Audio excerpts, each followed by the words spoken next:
This episode of the Boss Rush Podcast is brought to you by, well, you. If you want to learn how to support our family of podcasts, head over to patreon.com/bossrushmedia or search for us on the Patreon app on your smart device. Thanks for helping us build something better.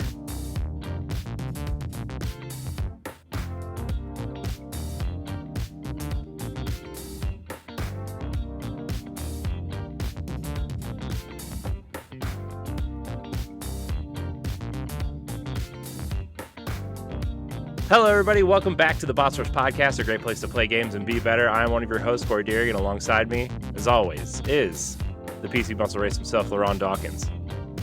What's poppin'? LeRon, before we started recording, you said you were done eating, and here you are, chewing. I'm snacking. Yeah, I know. I'm snacking. Masticating. Yeah. It wasn't a joke. It's a real word. What know are you it guys is. thinking, dirty-minded people? I know it's a real word. I know exactly what it is. Look, we're guys, okay? It just sounds like another word, okay? Teehee. Also joining us is the mad pharmacist herself, Stephanie Klimov. Hey, you want to know a fun fact? Is it about masticating? No. I realize I haven't had an energy drink since the new year. And it wasn't intentional. I just haven't had one. Oh, That's good. well, I have one on my desk right now. I mean, like, I can't relate. I know, like, it's a big deal because, I mean, Corey probably still outdrinks me energy drink wise, but I normally have energy drink every Wednesday night when we record our podcast. And before I had developed stomach ulcers, I used to have one on a daily basis. So it's just like, whoa, how come all of a sudden I can just be without it? It's a weird feeling. Yeah. Well, you know, it takes a strong mind to just stay away. It wasn't one that I Now don't the question is, are you swapping it out with something else? Are you like drinking more coffee, or are you getting more sleep, or drinking more water? I guess I'm drinking more water, but I don't think that's a full equivalent exchange. There are times where I treat myself to a second Diet Coke, but I also don't know if that Ooh. is the same equivalent. have a second Diet Coke. Shut up. That Looks like you're cleaning up. that fourth voice you hear is our very special guest, former Limited Runs Games community manager. She's also a streamer and a content creator. Lynne joins us today. Hello. Hello, it's wonderful to be here. Thanks for having me on tonight. It's exciting. Very excited to have you. So tell us a little bit about yourself. I know some of our audience kind of knows who you are, just because you've been on other podcasts that other people in our community listen to. But tell us about yourself. What are you doing? What are you streaming? I saw your pretty hilarious Harry Potter tweet today, which was pretty funny. The spook.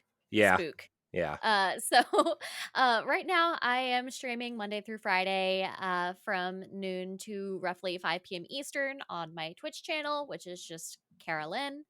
Right now I'm going through Hogwarts Legacy, and I am absolutely addicted to it. I'm like 40 plus hours in, and it's all I can think about right now. Yes, I have that same addiction to 3 separate games right now, and I can never decide which one to play because my time is limited, and Harry Potter or Hogwarts Legacy is one of them. I keep wanting to call it Harry Potter. Hogwarts Legacy is amazing. Gotta It's so say. good. It's so good. Mhm. Yeah. I'm So- going through and rewatching all the movies right now too. I've also had that urge recently, but I have not done that yet. I'll probably get to it. I think my daughter's just getting to that age where she's old enough to maybe watch the first couple. We'll see. The first 2 are more lighter compared to, like, once you get to Prisoner of Azkaban, it's just like, oh, Yeah. it gets dark. Yeah, and then, you know, obviously the fourth one, there's just straight up murder. So, Yeah. so, That's what I started with, and then I was just like, oh, I should probably go back and watch the first one. yeah. Yeah, so Hogwarts Legacy, great. It's a great game. I'm sure we're going to talk a lot about that tonight.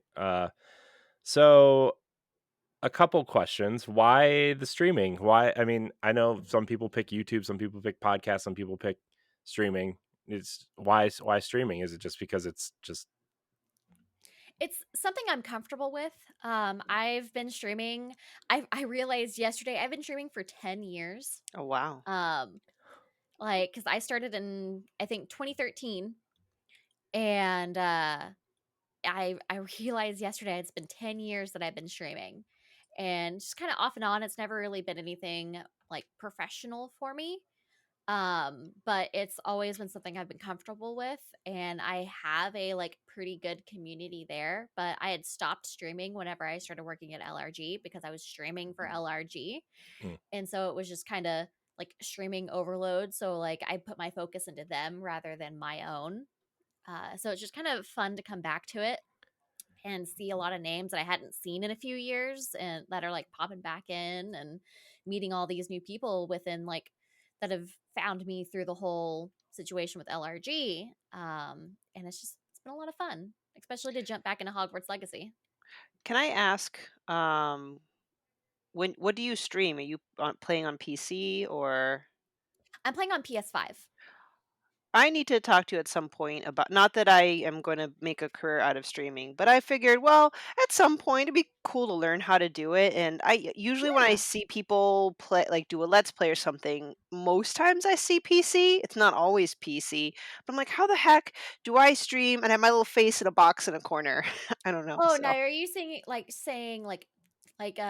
using a capture card or streaming like through the PS5? Because I'm not streaming through the PS5. I have a capture card in my PC that I'm streaming to that. either or, I'm just like researching and finding out ways how they're done. So Yeah, you just hit me up. I'm down to help in yay. any way I can. That's actually something I did in my free time with some of the developers I worked with through LRG, is they were trying to get their streams and stuff set up for their own like companies, and I Mhm. would help them like figure out what products they needed, what software they needed to learn, like that kind of stuff. Oh, nice. Nice. Yeah. So I don't know if we want to do a couple. We have a couple questions now, or do we want to do them at the end? We actually got, we got the most questions we've had in a long time. Um, just because our community is really into indie games, and Mhm. Hogwarts Legacy is big right now. So, do we want to answer questions now, since we're on the topic? I guess we could Yeah, probably we can do that. Yeah. go ahead and knock them out. All right. So Shane Kelly, still Shane from our Discord. He asks, some of these are about your time at LRG. Some of them are just, what you're planning on doing in the future. So just to give you a heads up there. Do you know if Limited Run seeks out developers to publish their games, or does the developer apply to get the game manufactured through Limited Run? It's actually a bit of both.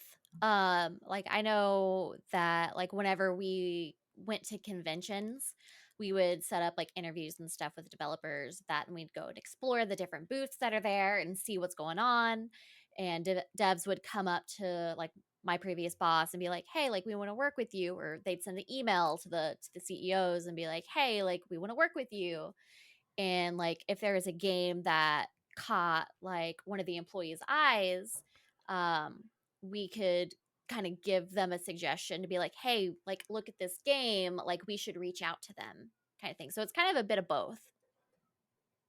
Cool. Yeah, I kind of always wondered that. I always know, especially with the Game Pass discussion, it's kind of sometimes it's similar, where sometimes Xbox goes to like prominent indies, and then indies kind of go to them to pitch games. So I know that sometimes it's one or the other. Um, let's see here.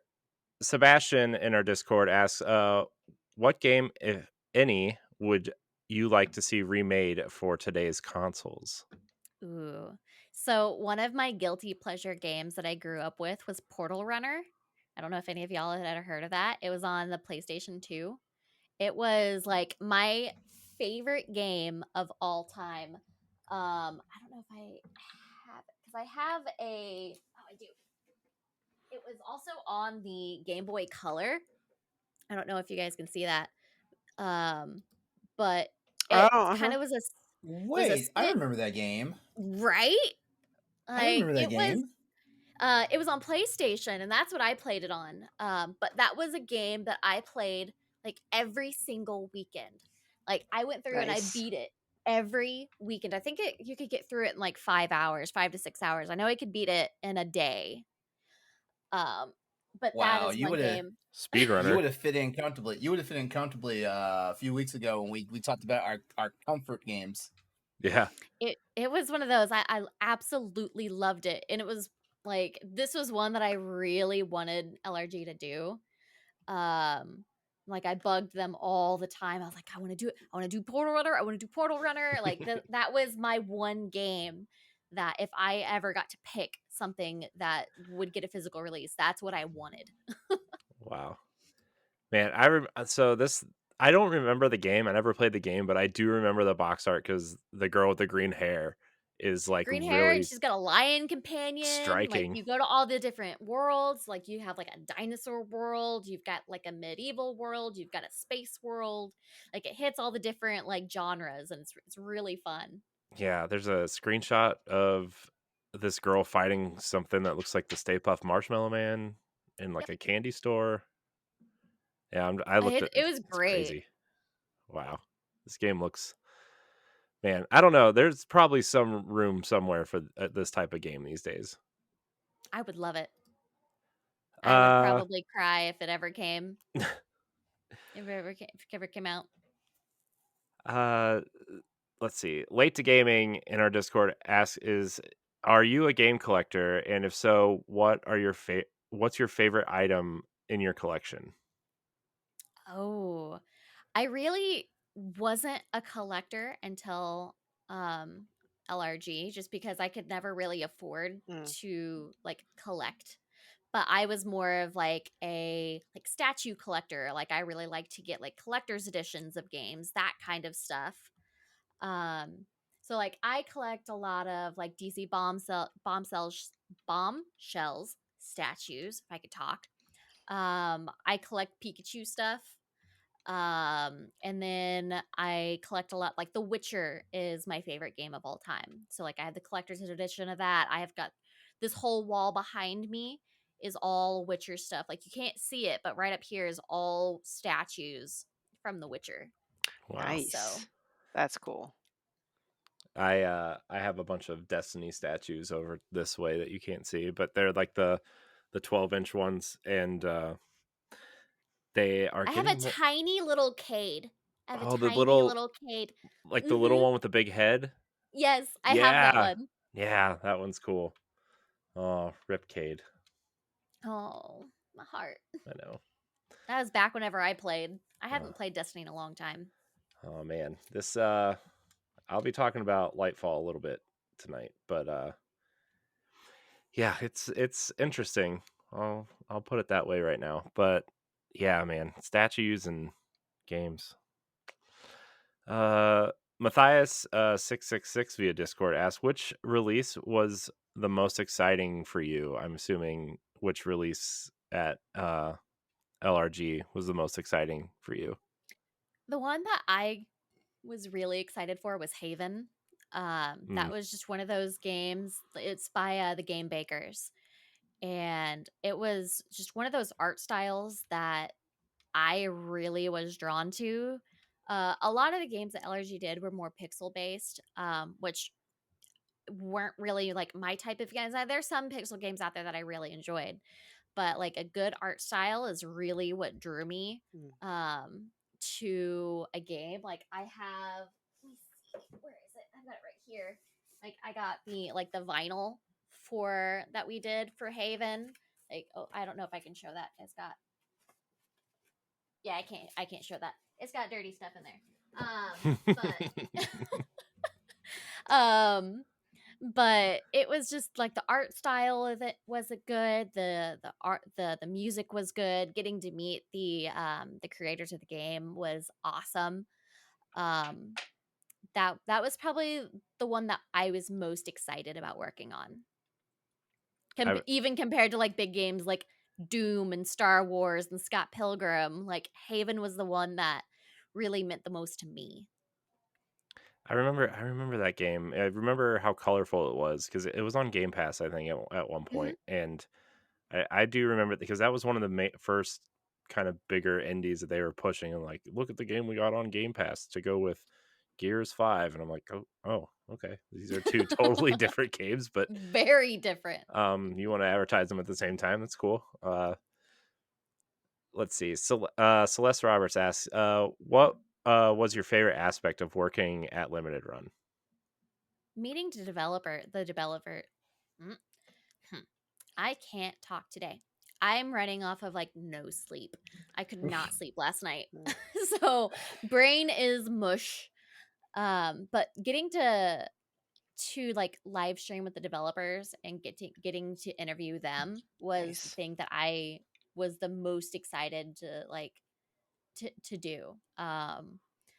Like getting to like get a hands on with the games and really understand, like really picking their brains about like their inspirations behind certain styles, like if there was anything from their past that really inspired them. That was probably the thing that I woke up excited to do every day. That's awesome. That's something I think, I mean, we're aiming to do with this podcast. I mean, not just developers, but obviously other creators and stuff like that. But talking to developers, I've talked to a few, and every time I talk to them, it's really exciting just to see their process, and you kind of really learn how games are made. I mean, it's not just like, oh, why don't you just, file save as the Switch version or whatever, right? It's like, no, there's like real work that goes into a lot of this stuff. And that's something Hmm. I think a lot of people take for granted, is just like, games are hard. And it's amazing that any of them get made at all and work, and, I mean, through. even with like indie developers that work full-time jobs outside of making games, Right, like they put their hearts into it and they put their livelihoods into it to fund the games that they're passionate about making. right. And that was inspiring to me. Yeah. I don't know if you ever played Blossom Tale, uh, but I did not, but that is one that I I oh my god, what was I trying to say? That I know that LRG did was Blossom Tales. yeah, it was cool because I was trying to get them on the show at one point, and then they were they were working on the Switch version of the game and trying to get it out, and their whole story was they were going to have to close the studio, like their, quote unquote studio, down if the Switch version didn't sell, because they didn't sell enough copies on Steam. And luckily the Switch version outsold the PC version like 20-1 at that time, and then they got to make the sequel that just came out. That's And Switch collectors for you though. I know. Switch was by far the highest like you could always guarantee Switch games would outsell PlayStation like physical wise. Yeah, it's nuts. Switch collectors are hardcore. Yeah, I'm out of all the physical copies of games that I have, Switch is definitely the most. I don't really do physical collections anymore, but Switch, I do have quite a few. Um, and then let's see, the last I'm the same question. way too. I of all systems, I guess that I care more about having physical, if I do, would be Switch. Although I still buy my fair share of physical everything because I'm a pack Mhm. rat. Yeah, you're pretty proud of that Stray Collector's Edition. Yes, I was actually I about to am. ask, like, Steph, what's your favorite physical edition that you've ever got? Well, I'm I see the Legend of Zelda one up there. yeah, that's a collector's bundle. Didn't really come with the game, but I would actually say Sifu, because I got a really cool statue to go with it. Because I feel like a lot of collector's Ooh, editions don't come with like really nice things. So that's my they Sifu guy don't. with a That's chain, awesome. a steel book, and an art book. I'm not saying all newer Nope. version like newer collector's editions and other collector's items aren't as great, but I do feel like things and times have changed.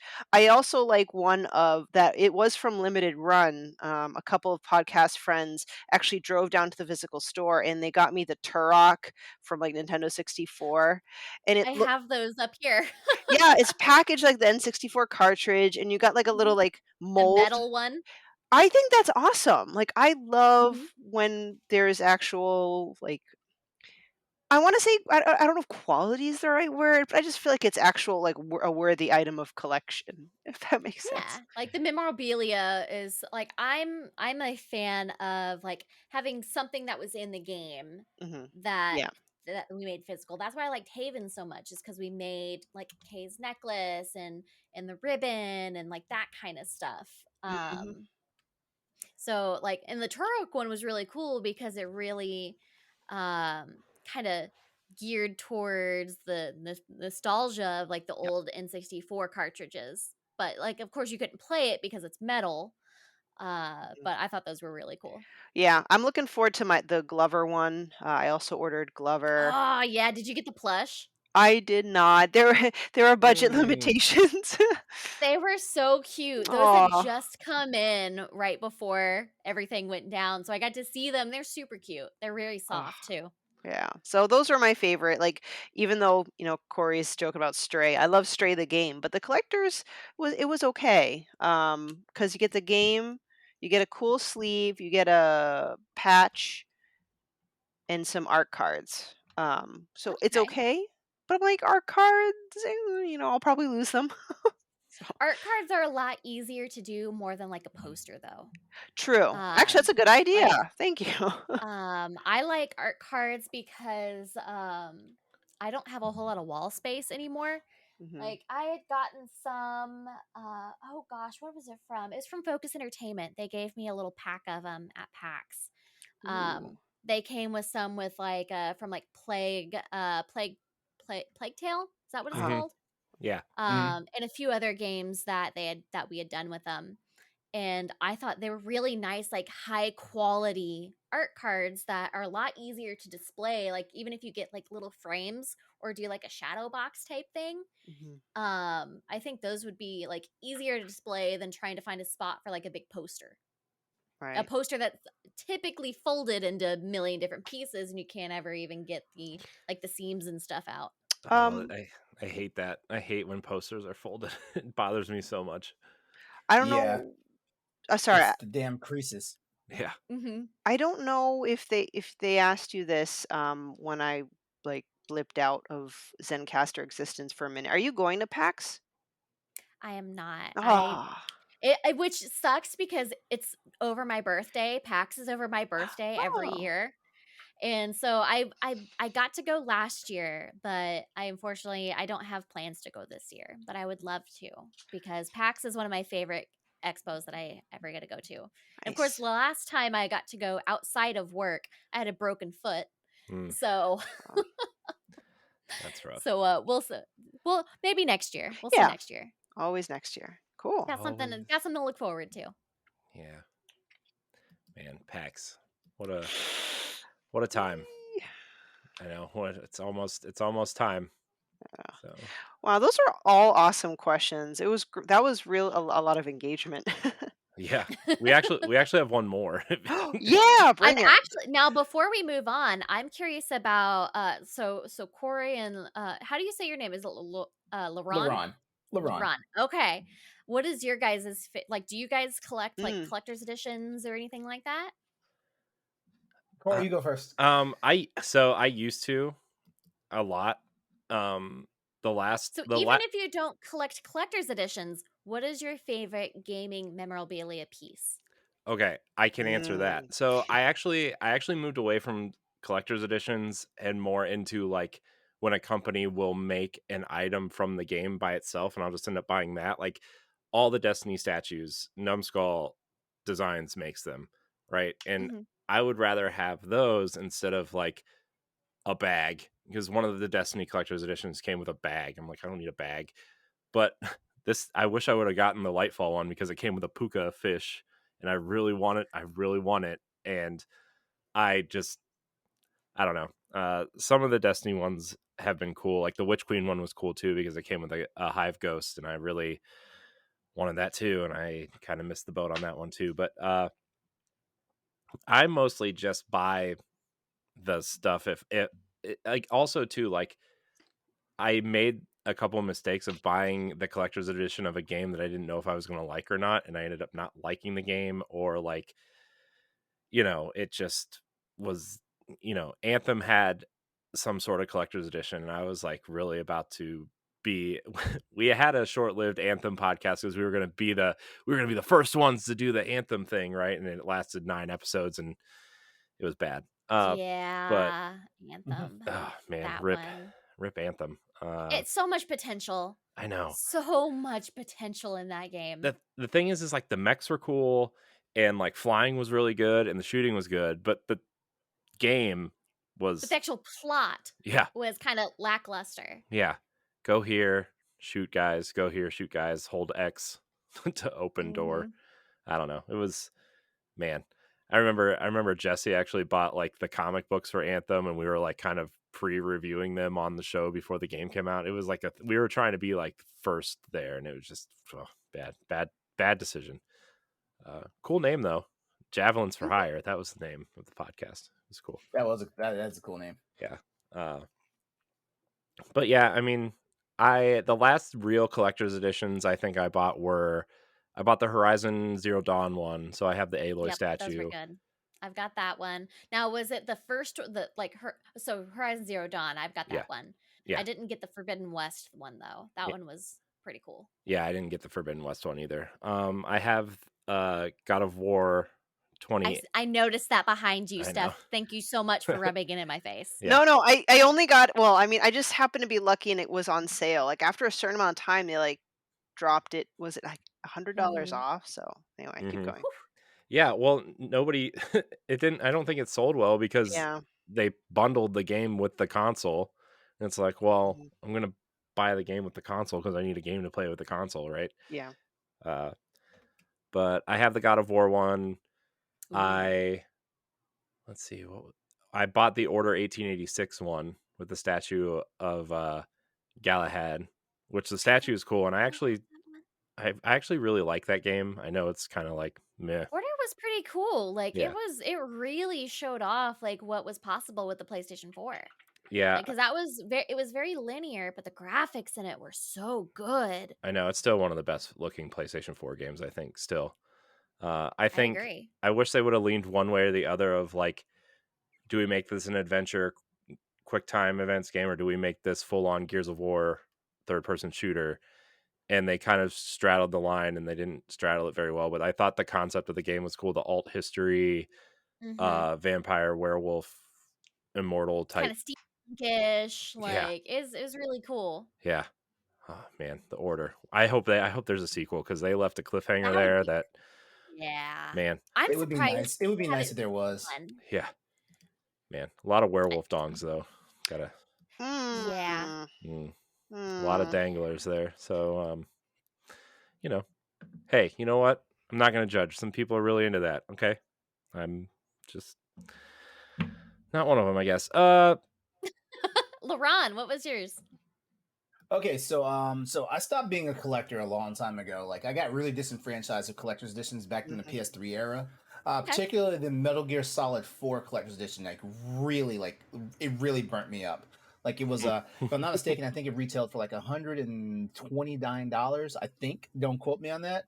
But I put myself on the pre-order list, and as the game got closer and closer to coming out, we started hearing that they're putting less and less stuff in the collector's edition and stuff like that. Mm. But You said last the week Metal we were Gear talking. Solid 4 one? Yeah, Metal Gear Solid 4. Yeah.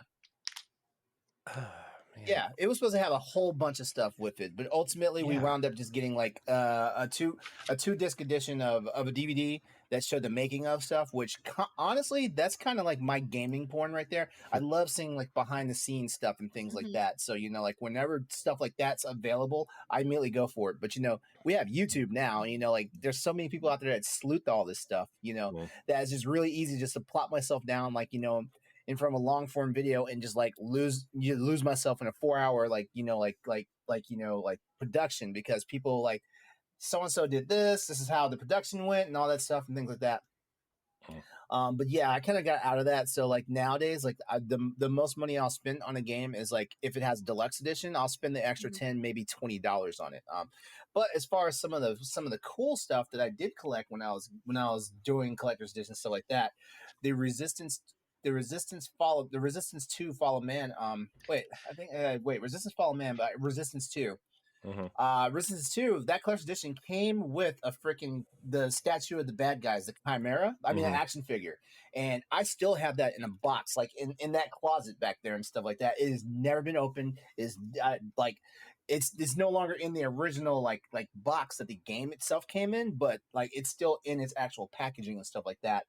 I do have some stuff from Final Fantasy from Final Fantasy Dissidia. Like some more like the merchandise that came with it. Mhm. Well, that was spawned off of it. Like there's like actual like statuettes and stuff like that. I'm a Monster Hunter nut, so I get Okay. the amiibos.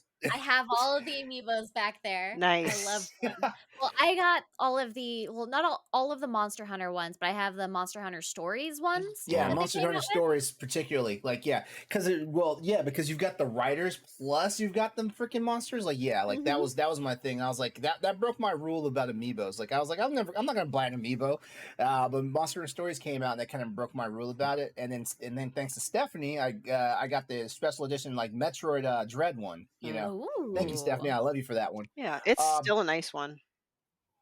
but the one thing I do find myself shelling out money for that's game memorabilia is like the actual books and resource guides and stuff like that. Oh, I don't yeah. buy strategy guides anymore. Now, do you But get like the art of books?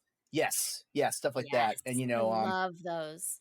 Love yeah, those. and yeah, I'm really hoping because one of the best ones I've gotten is the one that came out from Monster Hunter World, and it's for World, so the base game.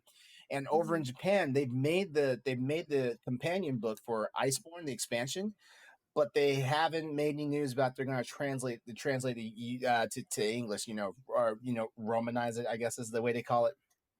So I'm really hoping that because I don't want to import that book. Mhm. Yeah, I can understand that. I Yeah. collect a lot of the art of books, like for both, like TV shows, or like movies as well. So like I got the Mhm. Castlevania art book. I got Ooh. like I had Ooh. yeah, I love that one. It's so good. I actually have it sitting right here next to me.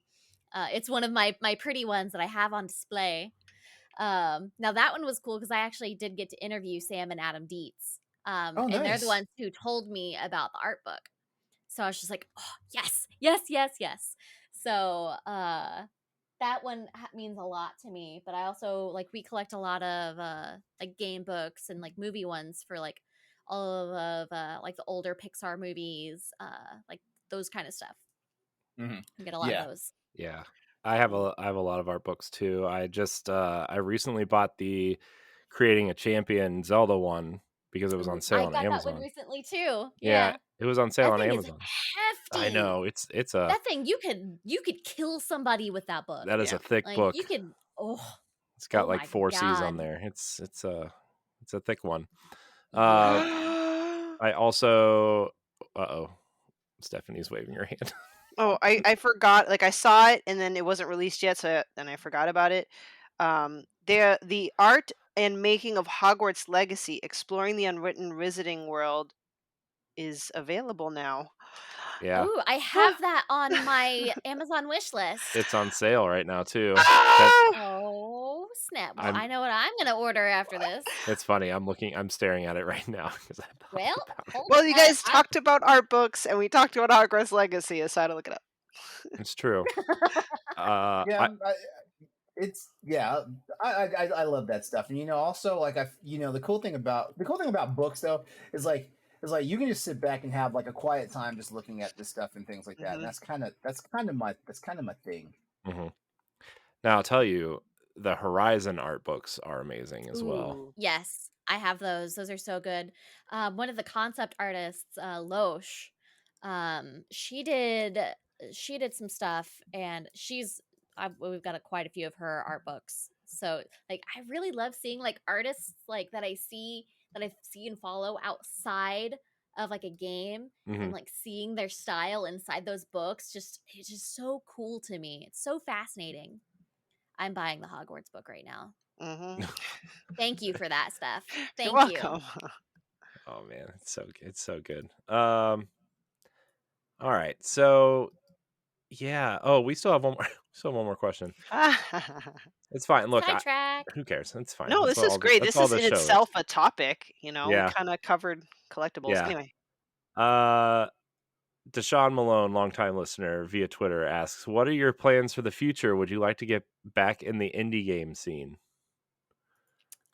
I would like to end up back in games at some point. It's it's a topic. It's a career that I'm really passionate about. especially in like the indie scene, to where like they're typically a little bit more like tight knit companies, like a little bit more on the casual side. Like I don't do well with what is it, legal breathing down my neck anytime I want to tweet something. Mm. Um so like I think a company like Devolver, like I know they're more like on the bigger side, would be a lot of fun. I love Devolver. Um and like Aggro Crab, they're Mm. spicy as hell online. I Yeah, love they are. them. I got their shirt that says I effing hate it here. Uh with Nice. the knife, and he's wearing like the Timberlands. I was like, I had to have it. Um I think something like that would be like more up my alley, especially like I have a very dark sense of humor. So I think Devolver would kind of Oh, they'd be go perfect. hand in hand with Yeah. that. I think something like that would be where I would be the most comfortable. Um, but yeah, that's somewhere I would like to go. You hear that, Yeah, Devolver? Because there's definitely Devolver people listening. yeah. I'm kind of talking to a couple. I started following Aggro Crab like 2 months ago when I decided that, hey, we should probably have guests who are, cool and somewhat important. And I started following them, and every time they tweet something, it's so It's funny. fantastic. Yeah. Like they are the most chaotic indie like Twitter that I follow by far, and I absolutely love it. And they were a blast to work with. Nice. Because we worked with them on was it Going Under, I think is what it's called. It's the Oh. oh Is that the gosh, like where it's you play the as roguelike. like a girl and you like go underneath the corporate? You're the intern. Yes. Yeah. Yeah. Mhm. Good game. I know I wasn't able to actually really describe the game very well, but I'm glad you understood where I I was knew what you going. were talking about. Mm. I like that there is a programmer girl named Kara in it, so I was very Mhm. excited about that. And she has got a little weenie dog named Claire. Oh, So yeah. I love that game. I'm not good at it, but I like it. Oh man, indie games. I'm trying to do more indie stuff. I know I'm not the biggest indie person. I'm trying, everybody. I'm Um, getting there. It's definitely like there's so many. Like I cannot count how many games I have through LRG that are just Mm. indie games that I haven't touched. Like my backlog, I will never make it through my backlog mm, because of all the games that I worked on and that I have now.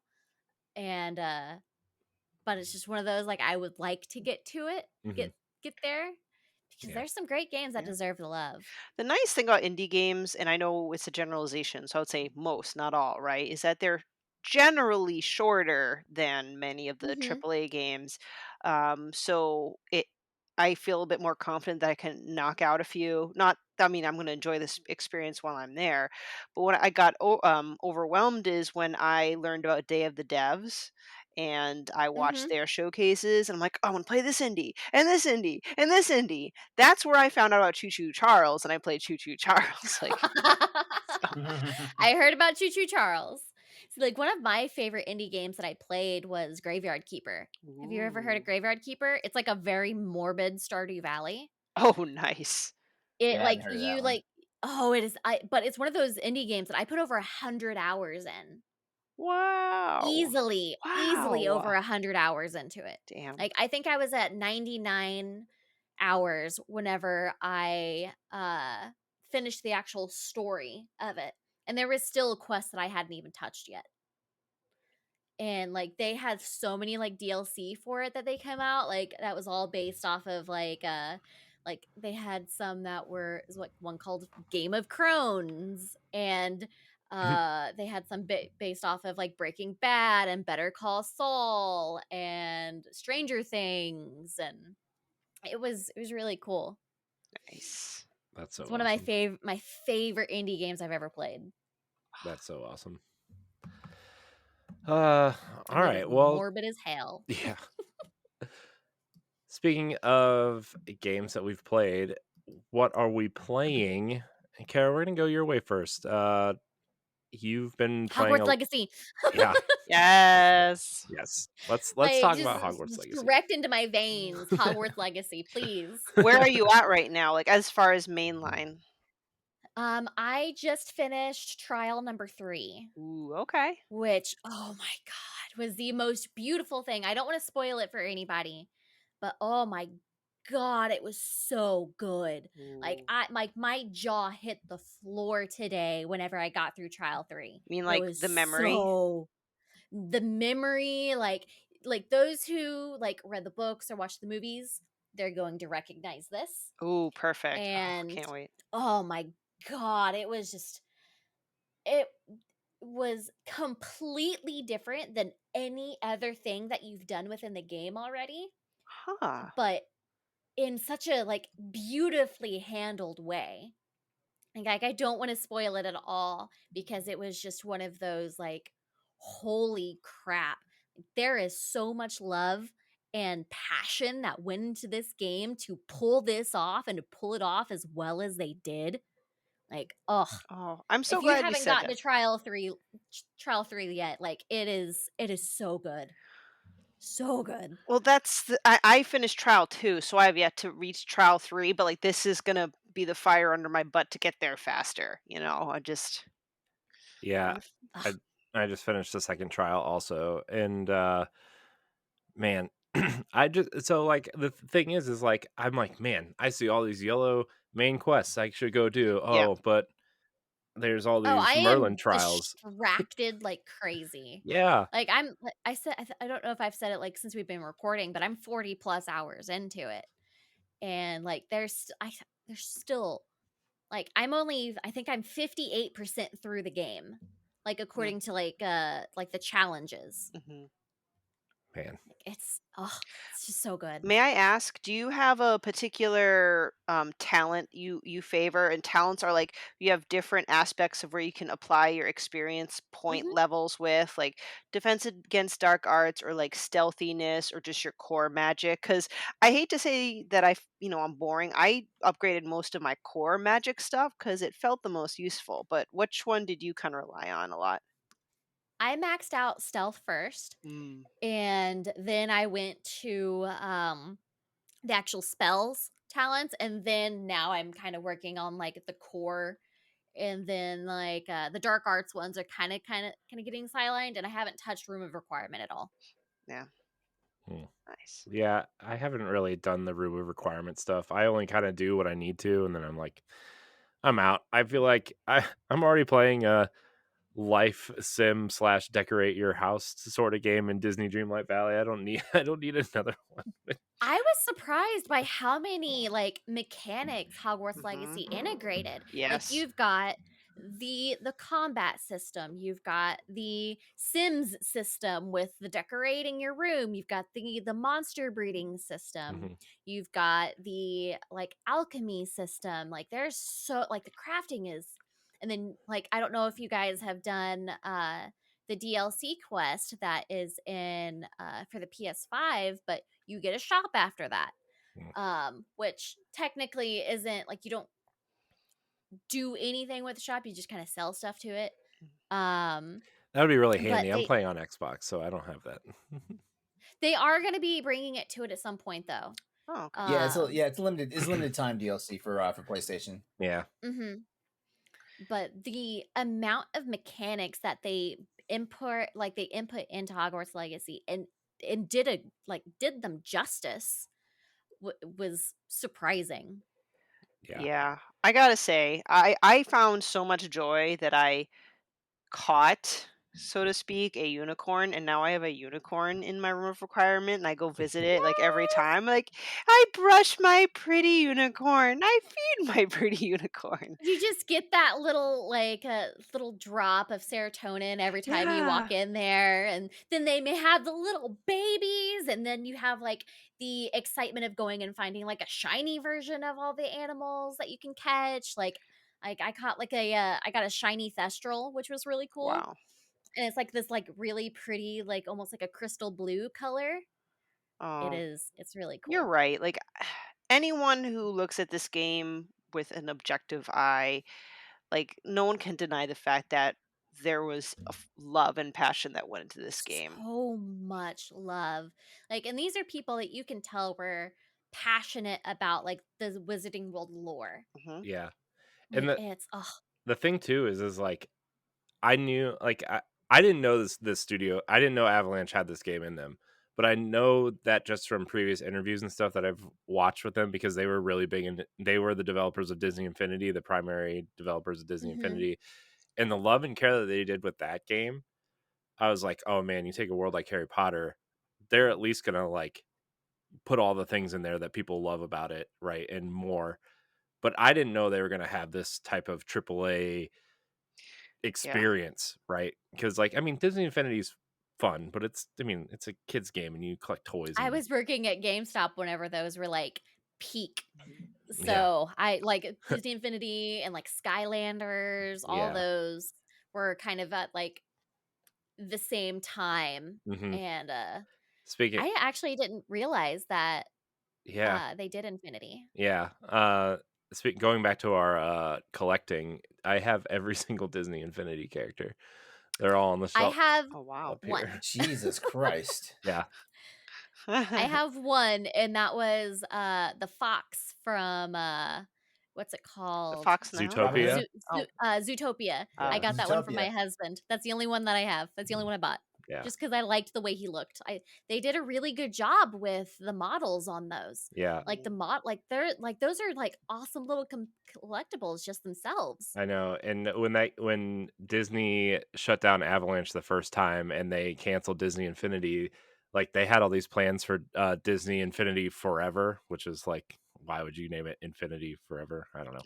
But it was going to be like a game as a service type thing and they had over 50 characters in development uh from Marvel, Star Gosh. Wars, Pixar, Disney, whatever, and like hmm some of them are actually out in the wild. Like you can actually find some of them. They're super rare. Like Peter Pan was never released, but he's out in the wild. Some of the characters from Rogue One are out in the wild. Like there's a Doctor Strange pre-production model that's out in the wild. Like it's nuts. Yeah, Dang. I used to deep dive on Disney Infinity because I wasn't interested in the game like at all, but I love the character designs and I'm a big Disney They're fans. great. So They're I'm like, so good. yeah. So I was like, "Ugh, I gotta see what figures are coming out. And I almost bought a Peter Pan, but it was like $300 on eBay at the time. And I was like, that's a lot of money that I don't have. And, this was at a time when I was like about to get married and like, you know, probably not the smartest decision, but you know, man, but yeah, I didn't know Avalanche had this type of game in them. I'm very excited to see what a sequel looks like, and Right? I obviously I haven't finished the game yet, but I have theories that maybe we'll go to another school. Quidditch will be involved. The Triwizard tournament will be involved. I I mean, you mean, see the Goblet of Fire. I know, and it's. I'm wondering if this is supposed to be a trilogy since you start as this fifth year, right? hmm That's kind of how I went into the game, expecting it to be like, okay, this will probably be like some sort of self-contained story that leaves some stuff open because it might be a trilogy, and then 2 and 3 will kind of connect better. Uh, those are my theories. That would be awesome. That would be so cool. Oh man, Like I cannot wait to see what else that they like even outside of the Potterverse. Like you see like the amount of love that they put into this. Imagine like another Mhm. IP that we hadn't even thought of that they Yeah. could handle with that much care. right, right, yeah, especially because like Warner Brothers owns them. There's a whole suite Like the of Lord of the things. Rings series, like Shadow of Mordor. Yeah. Oh my gosh, Imagine like man. I know another studio did that obviously, but Warner Brothers has the rights. Yeah, Um Imagine something with Lord of the Rings IP. yeah. There's a lot. There's a lot they could do. Even something if they wanted to keep it geared towards like kids or teen audience, like some sort of like Teen Titans type thing where you create your own superhero or go around. Ooh, Mm. that could be fun. Yeah. Not that I'm like the biggest DC superhero fan, but like that's an Yeah, but idea I I thought could about. still see that as being entertaining. Yeah. Yeah. Uh, Is that all you're playing? Just Hogwarts Legacy? Hogwarts Legacy and Genshin Impact are my two games that I'm addicted to. Like, I was playing Genshin before I jumped into this call tonight Nice. because the All new right, update so just dropped yesterday. tell me about Genshin Impact. It is a game that I have looked at from afar, but I never had a platform that I could play it on until recently. Um, I it's See, I don't play it on console. I play it on PC exclusively. mm, Like, you can't. It's got crossplay Respect. against all through all nerd. of the consoles. But like, I have it installed on my PlayStation. I have it installed on my phone for all like those because they have they recently integrated a card game into it that's actually pretty fun. So I like to like lay in bed and do some of the like the TCG while I'm winding down for the evening. But Genshin Impact is one of those games that a lot of people, whenever it first came out, kind of described it as like Breath of the Wild waifus. Mhm. Oh yeah. Like, It's exactly how it was I described to I me. I, I, I remember that because man, like people were destroying their PS4s at the time. Yeah. and it was so good. I am really drawn to it because of the combat system in it. That and just the exploration of it is just like they're constantly coming out with new stuff for you to go to explore, and like the story is really entertaining. But the combat in it is really the thing that I get the most like satisfaction from. And me being the Pokemon trainer that I am, I have to collect all of the different characters, and Mm. therefore I have spent too much money in this game. But there is that like gotcha aspect, but you can go in playing without spending any money, but I do not have that type of willpower. Uh but That's fair. it's one that it's kind of like my cozy game right now. Like I've been playing it since it released 2 years ago. Um 2 or 3 years ago, I don't even remember now. Um but it was really it's one that I'm hooked on, and I don't see myself putting down anytime soon. I've been thinking about downloading it because it was described to me as Breath of the Wild waifus, and I'm like, well, I like Breath of the Wild.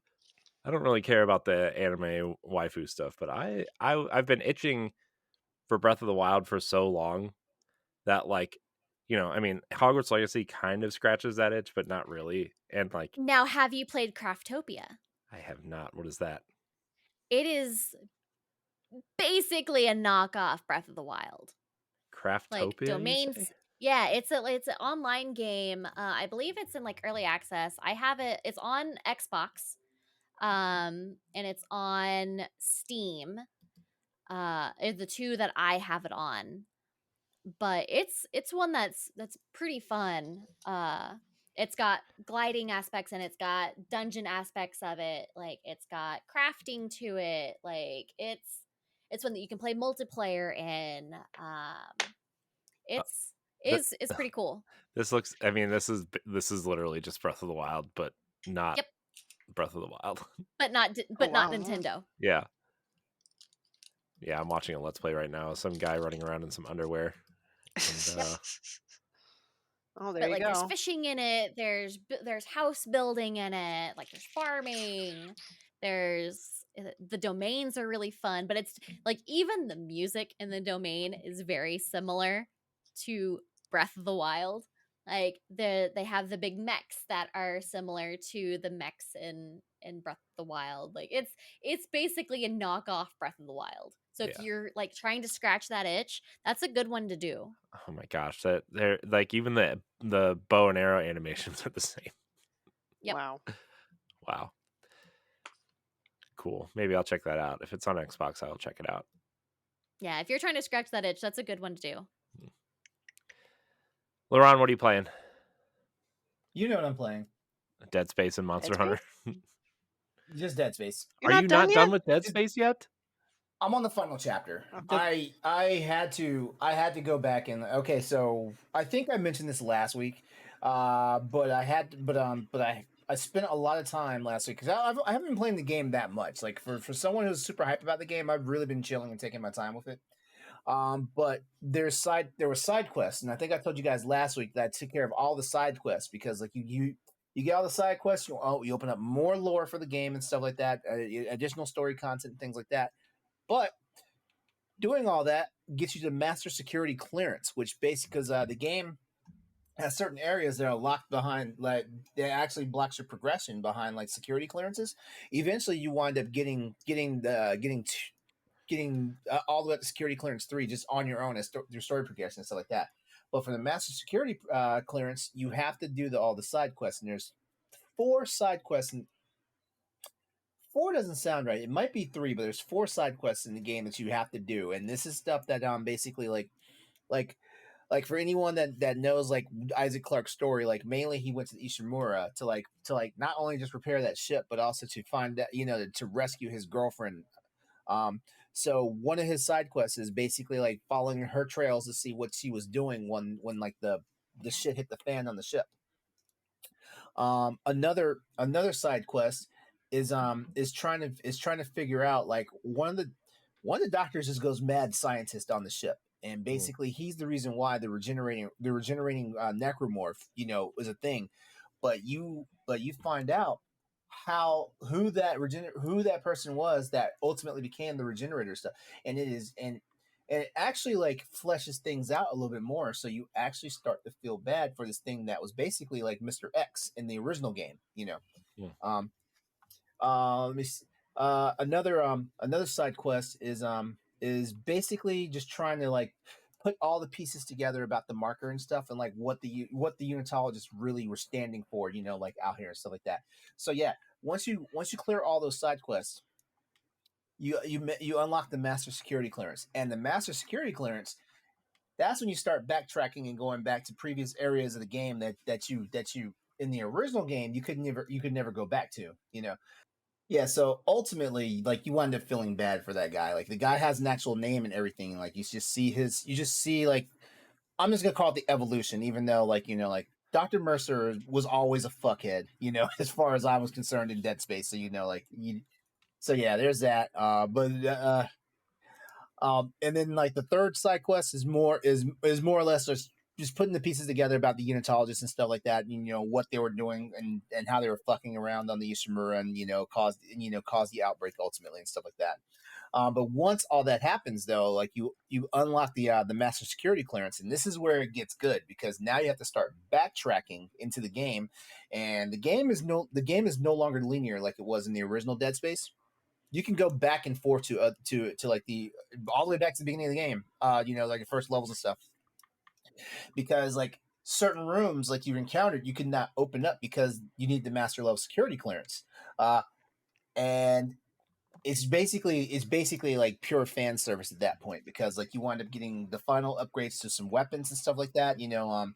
There's an upgrade for your stasis module, which Stephanie, you saw me playing like the old school Dead Space. You remember like how I could freeze, not so much freeze them, but slow them Slow them down. down, yeah. Well, this upgrade to the kinesis module the stasis module will actually basically freeze them in place. Like they will move like a frame a second at that point. Nice. Yeah, and while they're stasis, they take damage over time because like it's a new upgrade to the stasis module like that. Nice. So now your tools are doing more work for you, stuff like that. So that's what I'm doing right now. Like that's what I was doing, and now I'm on chapter 12, the last chapter of the game. So next week I will probably have a different game to talk about because I will have beaten Dead Space, even though I will be playing New Game Plus because like you see the alternate ending once you beat New Game Plus. I gotta tell you, alternate ending is smart to be able to get someone to play a game a second time around. Oh yeah, Mhm. oh yeah, oh yeah, oh yeah, definitely. I also heard that EA was sending out surveys asking how interested people Yes, were in Dead Space 2 and Dead Space 3 remakes. So yes, and my vote would be to remake Dead Space 2 with an alternate ending and then make a new Dead Space 3. Because I know a lot of people don't really care for Dead Wait, Space. you basically saying just wipe out Dead Yeah, Space why not? 3? Why not? No, no. Most people don't like it. Most people don't like it, but Dead Space 3 gave the most lore for the game, for the entire franchise. Like Lore you learn guy so here. much. Well, no, you learn so much. You learn so much in Dead Space about like the not so much the origin of the markers, but what the markers were. We think we understand what the markers were really for, like in Dead Space 1 and 2, but we literally learn, like what the deal is with the markers and stuff like that, because like there's a driving force behind the markers, and we actually learn what they are in Dead Space 3, and we learn so much about it because we wind up going to an alien planet. Mhm. Yeah, I honestly, and also you also learn history about what happened to Earth, because Earth's government's kind of splintered off. Like you had the United Earth, not the United Earth government. What EarthGov. you had It's EarthGov. EarthGov. You had EarthGov, right? That's the main part of the government. But you also had the sovereign colonies. Like these are basically just think the revolution. So the Confederate States. Sovereign colonies were found, and they went out into space to get away from whatever bullshit was happening on Earth and stuff like that. And they discovered a quote unquote origin point of the markers out there in the ass into space. So yeah, Dead Space 3 is important, even if people did not like it. So all they need to do is just tune it up, and take out some of the elements that people complain about. Even though I didn't complain about a single thing about Dead Space 3. I didn't complain about a single thing. I love the co-op mode. Yeah, there was less scares. I think that's the progression of almost every franchise though. The first of any horror thing scares the living shit out of you. The second one still has the scares, but is more action oriented, and the third one just more or less is an action story in the universe. Stuff like that. It's just following the progression. I mean, shit. Like look at all those alien movies that come out. Like they've gotten less scary and more actiony. That's fair. Yeah. So that's my opinion. So I honestly I have to argue with you and say they cannot just invalidate Dead Space 3 because You're not arguing with me, LeRon. I don't care either way. You're arguing with the Dead Space people. Well, you brought it up. I know. I was trying to appease to the Dead Space fans, the other Dead Space fans, not the LeRon Dead Space fans. That game traumatized me back in the day. I think you said you had a question for me though. I was wondering if you got the collector's edition with the helmet. No, I did not. I did not. No, like I said, it takes a lot. It takes a lot. Like I don't even spend money for a collector's edition for Monster Hunter stuff. And Monster Hunter is like if they stop making video games, if they told me I could only play one video game for the rest of my life, it would be Monster Hunter. Now you're talking about Monster Hunter. Have you tried Wild Hearts yet? I have not. I almost impulse bought it, and these guys like basically had to suffer for me like bitching and complaining about it because I almost impulse bought the game, and the game came out basically like broken on the PC, and I was like, no. I heard that. I was like, no. I'm not gonna play. I'm not gonna play a game that like even if you lock it at 30 frames per second, like it still dips into the teens. I'm like, I cannot do that. I have a friend that's been streaming it, and he's been streaming it up from PC, and he hasn't really had any issues with it. There was a massive update, I think, recently that fixed a lot of those issues. Oh, yeah. Good. Even EA tweeted about it. They're like, hey, there's an update to Wild Hearts for PC players. Well, yeah. Unfortunately, the damage is kind of done, so I'm not paying full price for it right now. That seems like a game that'll be on Game Pass in like a year. Yeah. Game Pass and PlayStation Plus. I have a feeling. Yeah. So. Yeah. Wild Hearts is interesting though to me. Like I said, I almost impulse bought the damn game because I'm one of those people. Like I've never really been a fan of Monster Hunter clones. I played quite a few of the Monster Hunter clones. Like I played Tukaiden. I played Did you play Dauntless? Yes. Dauntless was fun, but it just didn't hold my interest. It got boring really quick. It got repetitive very quickly. Yeah. The main problem with Dauntless is like they took too much of the weapon combat from Monster Hunter. Like weapons were very similar in Monster Hunter and stuff like that. So it didn't feel innovative. The monsters were kind of cool and innovative and stuff like that. But yeah. I was gonna ask Stephanie what she was playing, but she disappeared. So yeah, so ultimately, kind of the damage is kind of done for it. So like, I definitely want to support the team and stuff like that. But yeah, like Monster Hunter clones, I just never really gravitated to. Like Soul Sacrifice, Tukaiden. I always forget what's the damn game. Konami was responsible. No, not Konami was responsible for it. Shit, I can't remember the name of it, but but yeah, like I played a bunch of them. They didn't fill that void that was filled in me when Monster Hunter was not coming to like PlayStation consoles, which is why I ultimately wound up buying a 3DS.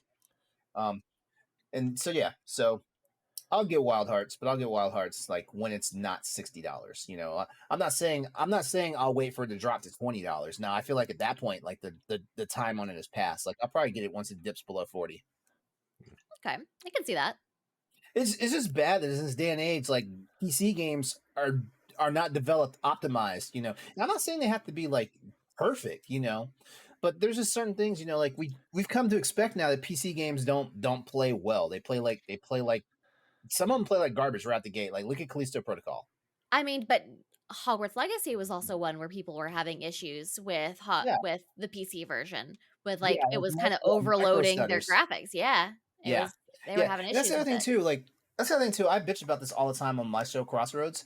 Like what the hell? What the? It's a simple thing. Like you know, like it's been around since the beginning of time. Like you always develop your game to load a shader cache on PC. What the hell are they doing? Like forgetting the shader cache? Darn shader cache. I'm telling you.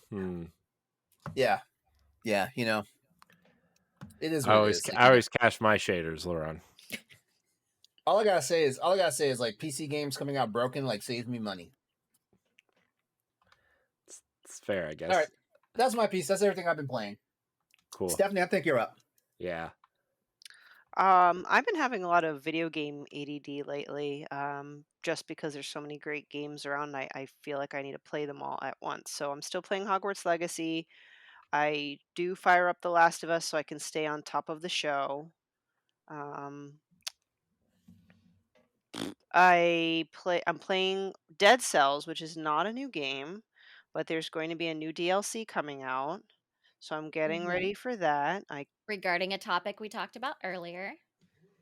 Yeah, so, and I can't say much more about that. I'll be able to talk about it after the DLC drops, but I'm telling you, I don't like roguelikes at all. I hate them. The only two roguelikes I've ever really enjoyed is Hades and Dead Cells, and I don't know why. I'm obsessed with Dead Cells. I love it. I think it's like the dank Dead humor, Cells is amazing. and it plays But so well. It's just, hmm I don't yeah, get terribly frustrated by it. Did you I would ever have play Sundered? So what? Did you ever play Sundered? Mm-mm. It's one that kind of reminds me a little bit of Dead Cells in a way. It might be something you might. I think Thunder Lotus is the one who made that one. Okay. Sundered. Let me see real quick. I think Thunder Lotus did that one. Yeah, it was Thunder Lotus. Might be one that you might like. Okay. I'll check it out.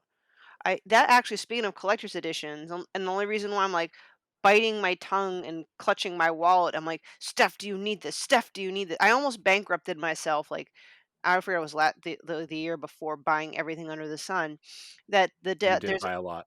I did. All of a sudden, I just lost my brain that one year, and now I'm like putting my foot down. Like, there's a lot of stuff that recent limited run recently like started churning out, like was it Night School? It's crap. It's the game where you're the cat. It's Night in the Woods. Yep. Um, you mentioned it earlier. The Minotaur King, Blossom Tales, Blossom Tales. Yep. Yes. all those things. And you know what? I've not bought them, either of them yet, because I was like, no, I'm going to be strict this time. But there's a Dead Cells collector's edition. We have the Dead Cells statue guy, and I'm like, oh, the statue would be a really great addition. I can justify it if there's a nice statue with it. Mm. That's hmm my point. That's my viewpoint on it. Like if there's a good statue with it, that's gonna make a really cute like display piece. As long as it's not like $150, $200, I kind of I like it. So I'm breezing through that. I'm putting a lot of hours into Dead Cells. I'm playing on my Steam Deck, so putting that to some use. And then I am also playing Minish Cap. I just finished the first temple or shrine, and last but not least, I am also playing Metroid Prime Remastered, which Mm. I'm still getting used to it because I'm getting my mind blown. I think it's so cool. I'm not a first person shooter type thing, but I like the way the controls are, so I actually enjoy it. But my brain can't handle Metroid in 3D yet. Not that I've Mhm. played a lot of Metroid, but like Metroid Dread, I can handle the complex Metroidvania or that style in 2D. I don't know, my brain understands the map better in 2D. Because when I played Metroid Dread, I barely needed a guide. I just went, "Okay, I want here, backtrack here." I had to look up, like, one or 2 specific things, but other than that, I just explored and utilized the map and had no problem. I'm already lost in this one. I'm like, I can't the map is a problem for me. It's not the game's fault, it's just my spatial awareness. So, I'm gonna let you know right now. Like Metroid Prime was notorious for people getting lost. okay. I'm like, "I Mhm. don't know where Yeah, I'm like going." it was. Yeah, I played it the other day, and I'm I busted out my old GameCube guide because it has maps in it. So, Nice. uh, and they still work because I mean it's the same game. So, I've like, never played sweet. any of the Metroid games, but I've been Mm. debating on getting Metroid Prime. Everybody keeps telling me that it's really good. It is very good. I think if you are into exploration and you kind of need that first person shooter itch, like it kind of fits both.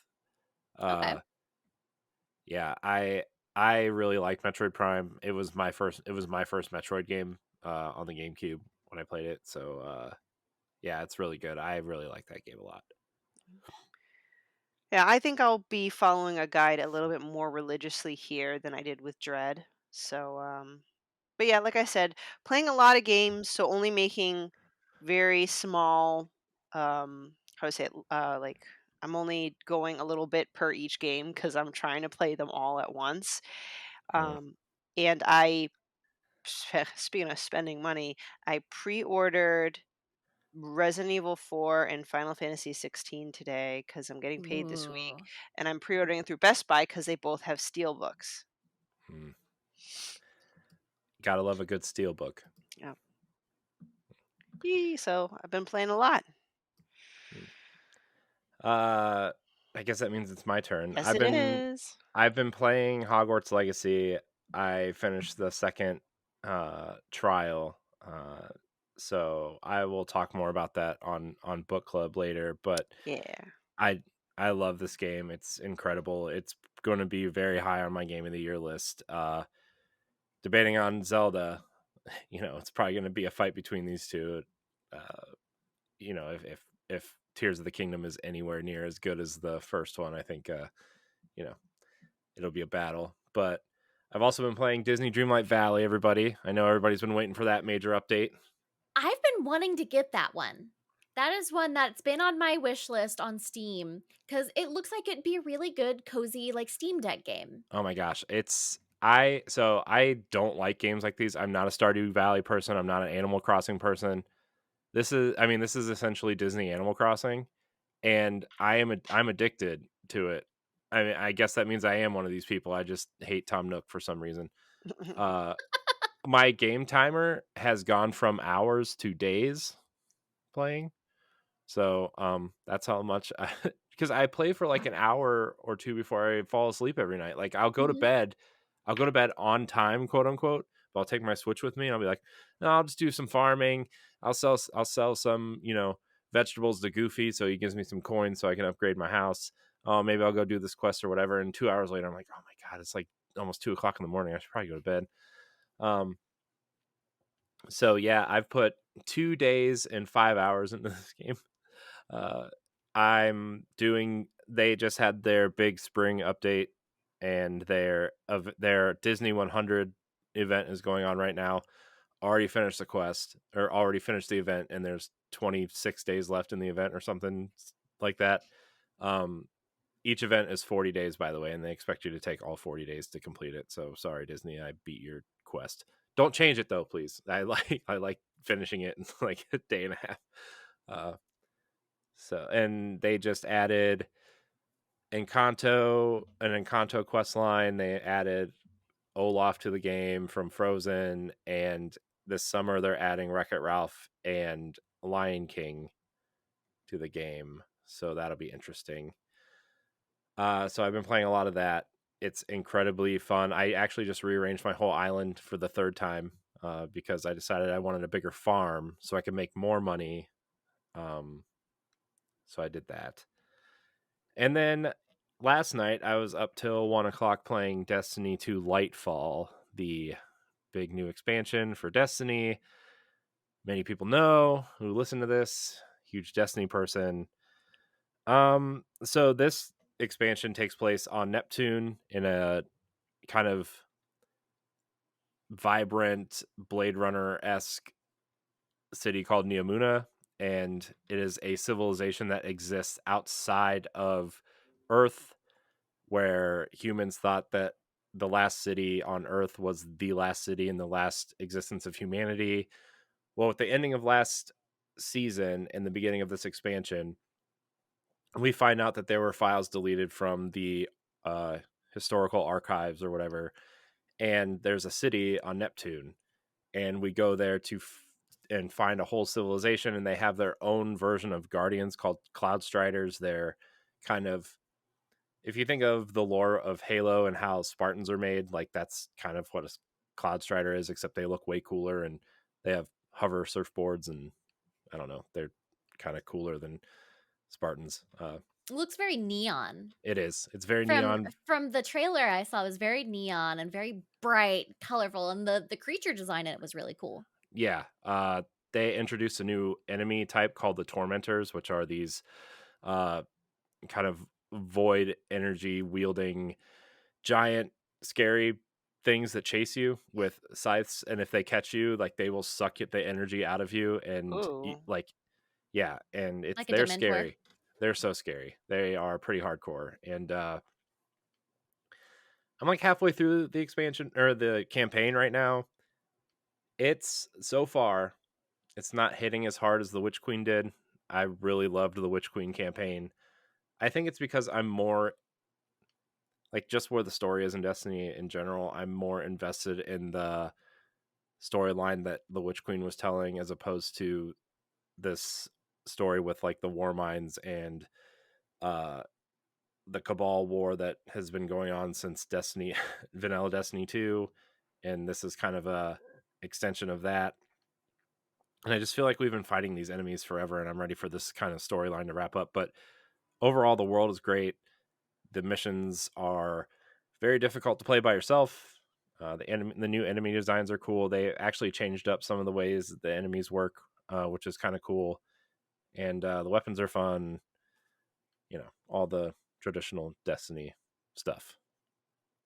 So I like the world, though. I think this is very different from what they've done before. Because I mean, everything in Destiny and Destiny 2 up to this point is like, oh, civilization's broken, the buildings are falling down, there's vegetation growing over all this stuff, there's, you know, enemy factions building bases and stuff that are makeshift and kind of don't look like they belong. Whereas you go here and it's like there's a thriving city here, and there's, you know, streets and cars, and you know, it kind of looks like this place hasn't been touched until the war came to Neptune, and that's exactly what the storyline kind of is. So yeah, it's cool though. It's very interesting. Yeah. Uh, we'll see. I gotta finish the campaign tonight though, so I can talk about it tomorrow. We'll see. Good We'll luck. see. Might be watching a let's play tomorrow. But yeah, that's kind of all I've been playing. Um, got a lot of stuff going on, so I haven't really put as much time into anything as I would have liked. But you know, video games. Video games. Yeah. Video games. Everybody loves them. I think they should. Most They people. should. Most people. The Yeah. good ones. Yeah, the good ones. Well, we've actually been going longer than I had anticipated at this point. I think we're actually gonna wrap the episode here. Kara, thank you for joining us tonight on this episode. It was a pleasure having you. Um, it's awesome to talk to somebody who just loves games and everything and creates. And why don't you just tell everybody where they can find you, where they can watch your stuff, and what you're doing? Thank you. I've had a lot of fun chatting with you guys tonight. Like Yay. it's been Been great. You can find me at twitch.tv/Carolyn. You can find me on Twitter, Carolyn0326. I've been streaming Monday through Friday from noon to roughly 5 p.m. Eastern. Right now, I am really deep into Hogwarts Legacy, and if that's the kind of content you like, we're gonna be a great place for you. If you see people nerding out over wizarding lore. But yeah, that's it. That's me right now. Awesome. Well, you are welcome back anytime. This was awesome. I want to thank everybody for watching and or listening to this episode of the Boss Rush Podcast. You can follow us at Boss Rush Network, at Boss Rush Podcast. Subscribe to the YouTube channel, all that stuff. I'm not going to bore you with that. I thank everybody for watching and or listening. And until next time, we love you. Goodbye. Bye. See ya. The Boss Rush Podcast is a product of Boss Rush Media, LLC, and is recorded from our headquarters in Akron, Ohio. This show is produced, written, and directed by me, Corey Dirrig. My co-hosts are Stephanie Klimov, LeRon Dawkins, and Edward Varnell. You can find Stephanie at Klimov_author on Twitter and Instagram, as well as on the EXPcast. You can find LeRon at Exodus803 on Twitter, Instagram, Twitch, and YouTube, and also on Crossroads, the video game podcast. You can find Edward at ThatRetroCode on Twitter and Instagram, as well as hosting Nintendo Power Block. You can follow me on Twitter and Instagram at IamCoreyInHD, and find me hosting Tower Casuals, the Destiny podcast, and co-hosting Nintendo Power Block. Find the Boss Rush Podcast on all social media platforms at Boss Rush Podcast. You can also follow Boss Rush Media and Boss Rush Network on all major social media platforms. Join the Boss Rush Network Discord and Facebook groups to interact with other friends and fans. Thanks for listening, and we'll see you next time.